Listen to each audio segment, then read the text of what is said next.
പ്രതീക്ഷയിലേക്ക് സ്വാഗതം. നോക്കാം ഇന്നത്തെ പ്രധാനപ്പെട്ട വാർത്തകൾ. തൃശൂർ പോലീസ് കമ്മീഷണറെ മാറ്റും നടപടിയുമായി മുഖ്യമന്ത്രി. ഒരാഴ്ചക്കകം റിപ്പോർട്ട് നൽകണം. മൂല്യനിർണ്ണയം പൂർത്തിയായി. SSLC ഹയർ സെക്കൻഡറി ഫലങ്ങൾ മെയ് 1. വീട്ടിൽ വോട്ട്. ഇതുവരെ വോട്ട് ചെയ്തത് 1,42,799 പേർ. UDF കള്ളപ്രചാരണം പൊളിഞ്ഞു. പയ്യന്നൂരിലും പേരാവൂരിലും സഹായ വോട്ടിൽ വീഴ്ചയില്ലെന്ന് കലക്ടർ. KK ശൈലജയ്ക്കെതിരെ അശ്ലീല പ്രചാരണം. യൂത്ത് കോൺഗ്രസ് പ്രവർത്തനെതിരെ കേസ്. നാടിളക്കി ജയരാജൻ. പൊതുപര്യടനം നാളെ സമാപിക്കും. K. സുധാകരൻ മട്ടന്നൂരും രഘുനാഥ് കണ്ണൂരും പര്യടനം നടത്തി. മോദിയെ താഴെയിറക്കണോ പിണറായി ജയിലടക്കണോ? രാഹുലിനോട് യെച്ചൂരി. മോദി സർക്കാർ കെജ്രിവാളിനെ ജയിലിൽ കൊലപ്പെടുത്താൻ ശ്രമിക്കുന്നു. സുനിത കെജ്രിവാൾ.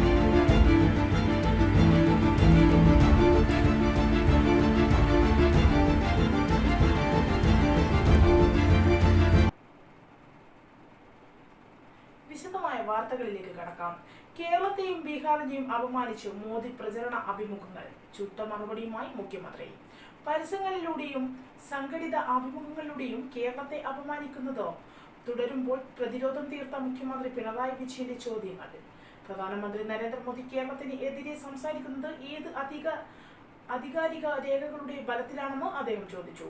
ബീഹാറിനെ പോലെ അഴിമതിയാണ് കേരളത്തിൽ എന്ന് പ്രധാനമന്ത്രി കഴിഞ്ഞ ദിവസം ആരോപിച്ചു.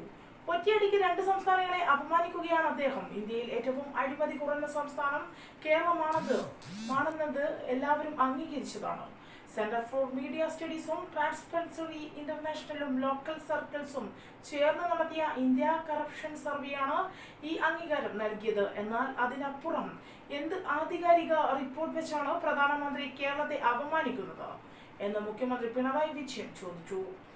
കുടുംബ വാഴ്ചയിലും അഴിമതിയിലും ബീഹാറിലെ രാഷ്ട്രീയക്കാരെ പോലെ തോൽപ്പിക്കുന്ന തരത്തിലാണിപ്പോൾ കേരളത്തിലെ ഇടതുപക്ഷ സർക്കാരിനായിരുന്നു നരേന്ദ്രമോദിയുടെ ആസൂത്രിത അഭിമുഖത്തിലെ പ്രതികരണം. 10 വർഷമായി ഒരു പത്രസമ്മേളനം പോലും നടത്താൻ തയ്യാറാകാതിരുന്ന നരേന്ദ്രമോദിയുടെ മുന്നിൽ കേരളത്തെ അപമാനിക്കുന്ന വാക്കുകൾ നേരിടാതെ പ്രചരണത്തിന് ഒപ്പം നിൽക്കുകയായിരുന്നു അഭിമുഖം എന്ന പേരിൽ മുന്നിൽ ഇരുന്നവർ. മുൻ നിശ്ചയിച്ച ചോദ്യങ്ങളും ഫോട്ടോഷൂട്ടും റെഡിമെയ്ഡ് ഉത്തരങ്ങളുമായി അഭിമുഖം എന്ന് പേരിട്ടു. ഇതുവഴി കേരളത്തിന് എതിരായ പ്രചരണത്തെ പൊളിച്ചാണ് വാർത്താ സമ്മേളനത്തിൽ പിണറായി വിജയൻ ശക്തമായി പ്രതികരിച്ചത്. പേരാവൂരിലും പയ്യന്നൂരിലും വീട്ടിലെ വോട്ടിംഗിൽ സഹായി വോട്ട് ചെയ്തത് ക്രമപകരമാണെന്നും 2 സംഭവങ്ങളിലും പോളിംഗ് ഉദ്യോഗസ്ഥർക്ക് നടപടിക്രമങ്ങളിൽ വീഴ്ച സംഭവിച്ചിട്ടില്ലെന്നുമാണ് പ്രാഥമിക അന്വേഷണത്തിൽ വ്യക്തമായതെന്ന് ജില്ലാ തെരഞ്ഞെടുപ്പ് ഓഫീസറായ കളക്ടർ അരുൺ K. വിജയൻ അറിയിച്ചു. Micro observer, polling officer, voter സഹായി, വോട്ടർ എന്നിവരുടെ മൊഴി എടുത്തതിൽ നിന്നും വീഡിയോ പരിശോധിച്ചതിൽ നിന്നും ഇക്കാര്യത്തിൽ നടപടിക്രമങ്ങളിൽ വീഴ്ചയോ അപകടമോ സംഭവിച്ചിട്ടില്ലെന്ന് വ്യക്തമായതായി പ്രാഥമികാന്വേഷണം നടത്തിയ Peravoor assistant returning officer DFOS Vaisakh report നൽകിയതായും കളക്ടർ അറിയിച്ചു. മുതിർന്ന പൗരന്മാർക്കും ഭിന്നശേഷിക്കാർക്കും സ്വന്തം വീട്ടിൽ വോട്ട് ചെയ്യുന്നതിന് ഒരുക്കിയ വീട്ടിൽ വോട്ട് പ്രക്രിയക്ക് അപേക്ഷിച്ചവരിൽ 81% പേർ വോട്ട് രേഖപ്പെടുത്തി.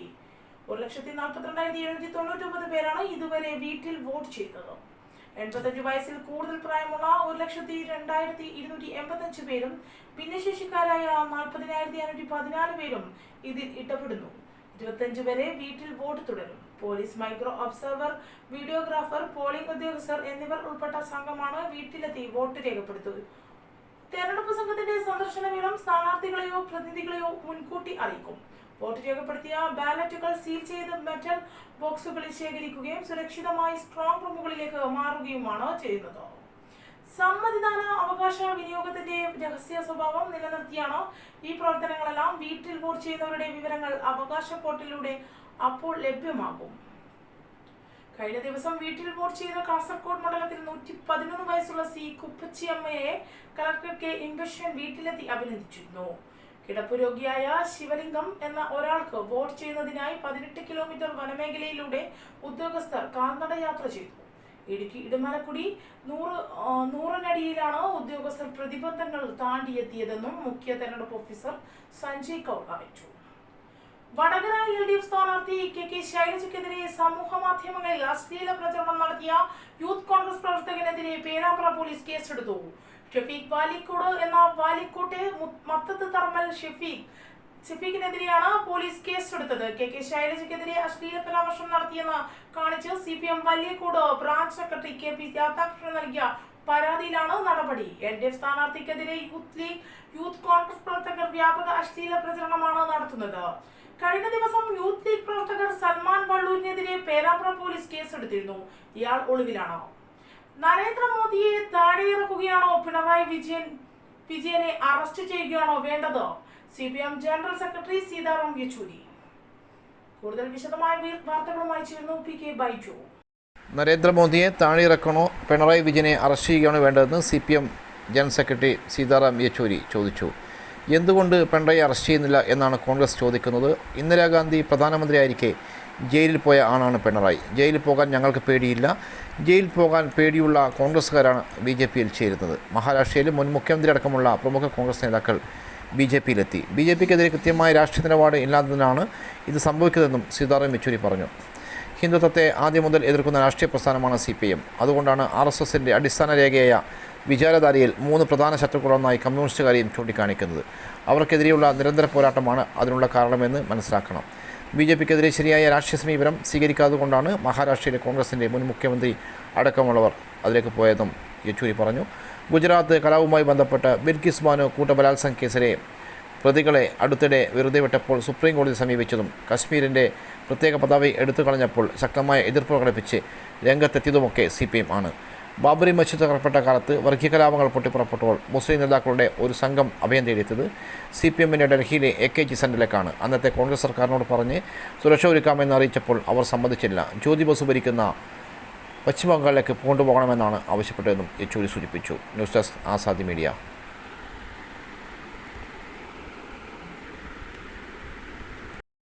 തൃശ്ശൂർ പൂരവുമായി ബന്ധപ്പെട്ട് പോലീസിൻ്റെ നടപടികളിൽ ഉയർന്നു വന്ന പരാതികൾ ഒരാഴ്ചക്കകം അന്വേഷിച്ച് റിപ്പോർട്ട് നൽകാൻ പോലീസ് മേധാവിക്ക് മുഖ്യമന്ത്രി പിണറായി വിജയൻ നിർദ്ദേശം നൽകി. സംഭവവുമായി ബന്ധപ്പെട്ട് Thrissur police commissioner Ankit Ashok, assistant commissioner Sudarshan എന്നിവരെ തെരഞ്ഞെടുപ്പ് കമ്മീഷൻ്റെ അനുവാദത്തോടുകൂടി അടിയന്തരമായി സ്ഥലം മാറ്റാൻ മുഖ്യമന്ത്രി നിർദ്ദേശിച്ചു. SSLC, THSLC പരീക്ഷകളുടെ മൂല്യനിർണ്ണയം പൂർത്തിയായി. മെയ് ആദ്യ വാരത്തോടെ SLC ഫലം പ്രസിദ്ധീകരിക്കും. രണ്ടാം വാരത്തോടെ ഹയർ സെക്കൻഡറി ഫലവും പുറത്തുവരും. ഹയർ സെക്കൻഡറിയിലും മിക്കവാറും ക്യാമ്പുകൾ ശനിയാഴ്ചയോടെ പൂർത്തിയായി. ശേഷിക്കുന്ന higher secondary, vocational higher secondary പരീക്ഷകളുടെ മൂല്യനിർണ്ണയം അടുത്ത ആഴ്ചയോടെ പൂർത്തിയാകും. SSLC മൂല്യനിർണ്ണയത്തിന് 14,000-ഓളം അധ്യാപകരാണ് പങ്കെടുത്തത്. 70 ക്യാമ്പുകളിലായാണ് പേപ്പറുകൾ മൂല്യനിർണ്ണയം ചെയ്തത്. ഹയർ സെക്കൻഡറിയിൽ 77 ക്യാമ്പുകളിലായി 25,000-ഓളം അധ്യാപകർ മൂല്യനിർണ്ണയത്തിൽ പങ്കാളികളാകുന്നു. ഹയർ സെക്കൻഡറിയിലെ 25 എണ്ണം ടേബിൾ വാല്യുവേഷൻ ക്യാമ്പുകളാണ്. ഈ വർഷം പ്രതീക്ഷിച്ചതിലും വേഗത്തിലാണ് മൂല്യനിർണ്ണയം. 1-2 വർഷ ഹയർ സെക്കൻഡറി ക്ലാസ്സുകളിലെ 8 ലക്ഷത്തോളം കുട്ടികളുടെ 52 ലക്ഷത്തിൽ പരം ഉത്തര കടലാസുകളാണ് മൂല്യനിർണ്ണയം നടത്തുക. News desk Azadi media. Modi സർക്കാർ അരവിന്ദ് കെജ്രിവാളിനെ ജയിലിൽ കൊലപ്പെടുത്താൻ ശ്രമിക്കുകയാണെന്ന് സുനിത കെജ്രിവാൾ ആരോപിച്ചു. റാഞ്ചിയിൽ ഇന്ത്യ കൂട്ടായ്മയുടെ മഹാറാലിയിൽ സംസാരിക്കുകയായിരുന്നു അവർ. കെജ്രിവാളിനെ കൊല്ലാനാണ് നോക്കുന്നത്. അദ്ദേഹത്തിൻ്റെ ഭക്ഷണം പോലും നിരീക്ഷണത്തിലാണ്. ഇൻസുലിൻ നൽകുന്നില്ല. കെജ്രിവാൾ പ്രമേഹ രോഗിയാണ്. 12 വർഷമായി ഇൻസുലിൻ എടുക്കുന്നു. ഒരു ദിവസം 50 യൂണിറ്റ് ഇൻസുലിൻ ആവശ്യമാണ്.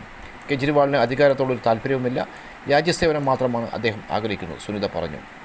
പ്രതിപക്ഷ പാർട്ടികൾ ഭരിക്കുന്ന സംസ്ഥാനങ്ങളെ കേന്ദ്ര സർക്കാർ അവഗണിക്കുകയാണെന്ന് തേജസ്വിനി യാദവ് പറഞ്ഞു. എല്ലാ സംസ്ഥാനവും ഭരിക്കാനാണ് അവർ ആഗ്രഹിക്കുന്നത്. ഭരണഘടന ഇല്ലാതാക്കുമെന്നാണ് BJP നേതാക്കളുടെ ഭീഷണി. ഭരണഘടന അംബേദ്കർ എഴുതിയതാണ്, ഏതെങ്കിലും ബാബ എഴുതിയതല്ലെന്നും തേജസ്വിനി പറഞ്ഞു. പോളിംഗ് ബൂത്തുകളിൽ തണലൊരുക്കണം LDF നിവേദനം നൽകി. പോളിംഗ് സ്റ്റേഷനുകളിൽ വോട്ടർമാർ ക്യൂ നിൽക്കുന്ന സ്ഥലത്ത് തണലൊരുക്കണമെന്നാവശ്യപ്പെട്ട് LDF പാർലമെൻറ്റ് കമ്മിറ്റി ജില്ലാ വരണാധികാരിയായ കണ്ണൂർ ജില്ലാ കളക്ടർ നിവേദനം നൽകി. പാർലമെൻറ്റ് മണ്ഡലത്തിലെ ഭൂരിഭാഗം പോളിംഗ് സ്റ്റേഷനുകൾക്ക് മുന്നിലും തുറന്ന സ്ഥലമാണ്. കണ്ണൂരിൽ താപനില ഏറ്റവും ഉയർന്നു നിൽക്കുന്ന സാഹചര്യത്തിൽ പോളിംഗ് ദിവസം വോട്ടർമാരിൽ കടുത്ത പ്രയാസം അനുഭവപ്പെടാൻ സാധ്യതയുണ്ട്. കൂടുതൽ സമയം വെയിലത്ത് നിൽക്കേണ്ടി വന്നാൽ വോട്ടർമാർക്ക് സൂര്യാഘാതമേക്കാവുന്നതടക്കമുള്ള പ്രയാസങ്ങൾ നേരിടേണ്ടി വരുമെന്നും അതിനാൽ എല്ലാ പോളിംഗ് സ്റ്റേഷനുകൾക്ക് മുന്നിലും വോട്ടർമാർ ക്യൂ നിൽക്കുന്ന സ്ഥലത്ത് പന്തൽ കെട്ടി തണലൊരുക്കുന്നതിനാവശ്യമായ നടപടികൾ സ്വീകരിക്കണമെന്നും പാർലമെൻറ്റ് മണ്ഡലം സെക്രട്ടറി N. ചന്ദ്രൻ നൽകിയ നിവേദനത്തിൽ ആവശ്യപ്പെട്ടു.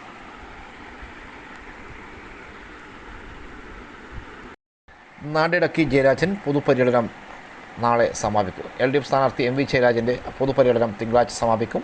കണ്ണൂർ മണ്ഡലത്തിലെ മുണ്ടേരി കൈപ്പക്കയിൽ മെട്ടിൽ തുടങ്ങി രാത്രി തോട്ടട ബസാറിലാണ് സമാപനം. 7 നിയമസഭാ മണ്ഡലങ്ങളിലും 3 തവണ പൊതുപര്യടനത്തിൻ്റെ ഭാഗമായും ആദ്യഘട്ടത്തിൽ 3 തവണയും സന്ദർശിച്ചു. 6 ഘട്ടങ്ങളിൽ നടന്ന പര്യടനത്തോടെ ഭൂരിഭാഗം വോട്ടർമാരെയും നേരിട്ട് കാണാൻ ജയരാജന് സാധിച്ചു. വിവിധ സ്ഥാപനങ്ങളും തൊഴിലിടങ്ങളും ആദ്യഘട്ടത്തിൽ സന്ദർശിച്ചു. 7 നിയമസഭാ മണ്ഡലങ്ങളിലും വികസനം തന്നെയാണ് LDF ചർച്ചയാക്കിയത്. ഏത് സ്ഥലത്ത് പോയാലും LDF നടപ്പാക്കിയ ഏതെങ്കിലും വികസനം ചൂണ്ടിക്കാണിക്കാൻ ജയരാജന് സാധിച്ചു. നാടിൻ്റെ മോച്ചായി മാറ്റിയ റോഡുകൾ, പാലങ്ങൾ, സ്കൂളുകൾ, ആശുപത്രികൾ ഇതൊക്കെ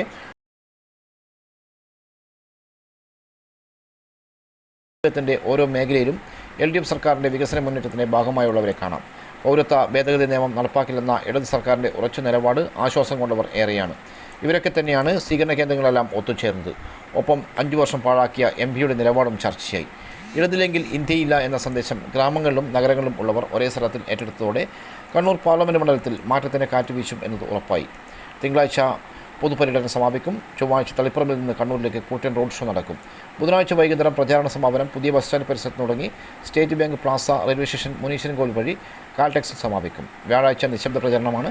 വെള്ളിയാഴ്ച പോളിംഗ് ബൂത്തിലേക്ക് വോട്ടർമാർ എത്തുമ്പോൾ ജയം ഉറപ്പെന്ന് പ്രചാരണത്തിന് നേതൃത്വം നൽകുന്ന LDF നേതാക്കൾ വ്യക്തമാക്കുന്നു.